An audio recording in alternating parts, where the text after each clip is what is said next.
Hello again, Operation Sports. Chris here, and we're going to be taking a look at more passing concepts today.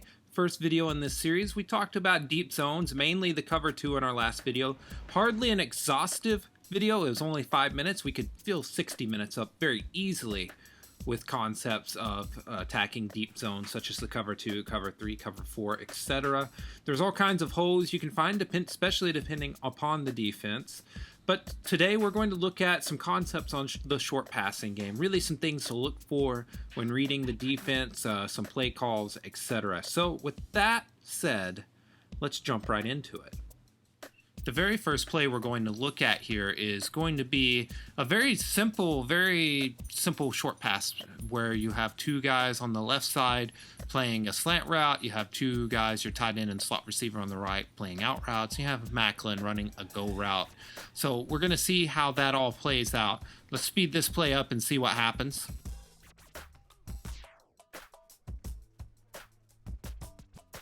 So obviously that first play, we're going to pass it to the triangle receiver. This is it again in slow motion.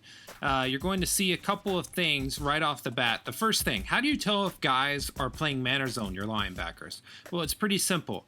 See how their shoulders are squaring up to the quarterback and they're not dropping to cover a man? That is your first telltale sign. These guys are in a zone defense. And obviously, you see there's a lot of room there in the middle of the field. Because of that, there's just not enough guys to cover, especially on a quick slant route. Easy completion, get some yards after catch, and everybody's happy. I try to always find big open areas on the field when I'm playing quarterback doing the short pass game in Madden. Usually that means if you're running a quick pass play, you're going to have some open field to get the ball to the receiver. Personally, if you're running short passing, the big thing is hot routes. I mean, you're going to be able to use those suckers and get the ball into open space almost every time. So I recommend hot routes for sure. You can see, there's open space there where it was before. There's even open space to the receiver on the outside. We're going to look at that here in just 1 second. Let's dial up the next time on this play. And again, let's take a look at that.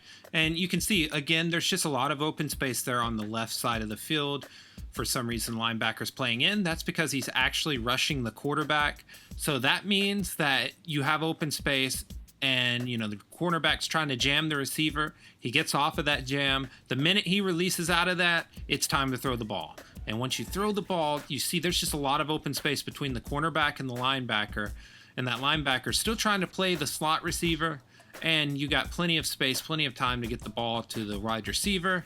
He gets hit immediately, which if your outside receiver can't catch the ball very well, it could get jarred loose. But anyways, nice pass completion. If you're running the short passing game, you're not expecting touchdowns every time. You're wanting to get 4, 5, 6 yards. Mission accomplished when it comes to that. We'll run that one more time, and you can see another pass to the square, and bam, hit immediately, same result. Very consistent in that regard. Now let's flip it, and let's pass to the tight end here. Kelsey's going to run an option route. He stops, runs a little hitch right there in open space, and once again, mission accomplished. Plenty of yardage. On this specific play, the slot receiver is a prime example of a mismatch. This is a slot receiver. He's smaller, he's faster, he's quicker, and he's going up against a linebacker. You see, as he gets going off the cut, gets plenty of space. Use your quarterback, throw a bullet pass to the outside. That's more than enough space. Once again, it's not sexy. It's not going to score a touchdown, but if you needed 4 or 5 yards, you just got it right there. Easy enough.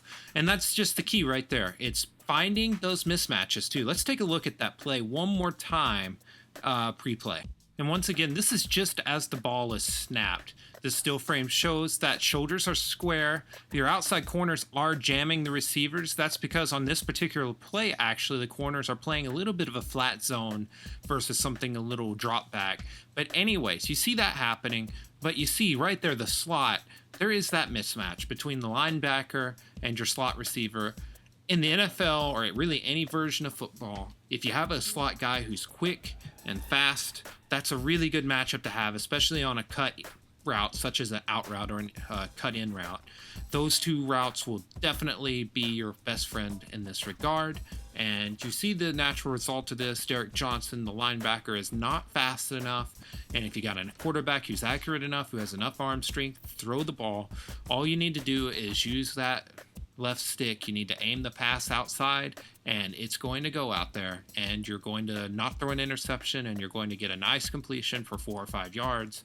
When it comes to the short passing game, again, it's not always to score touchdowns. It's just to keep moving the chains, and that's what this type of offense will do for you.